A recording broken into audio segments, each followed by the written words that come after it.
దిగులు పడకుము, నేను నిన్ను బలపర్తును, నీకు సహాయము చేయువాడను నేనే. యెషయా 41వ అధ్యాయము 10వ వచనము. నీకు సహాయము చేయువాడను నేనే అని దేవుడు అభయమిస్తున్నాడు.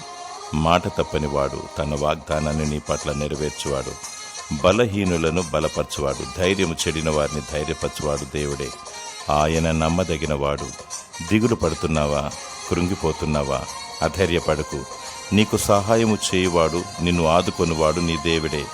ఏ మనుషుడు నిన్ను ఆదరించడు, కాని మోసము చేసి నిన్ను దోచుకొని వారు అధికమయ్యారు. యెహోవాను ఆశ్రయించుట మేలు. దేవుని సన్నిధిలో మొరపెట్టు. దేవుడు నీ హృదయ వాంఛను తీర్చును. దేవుడు నిన్ను బలపరిచి ఆదరించి నీకు సహాయము చేసి దీవించునుగాక. ఆమేన్.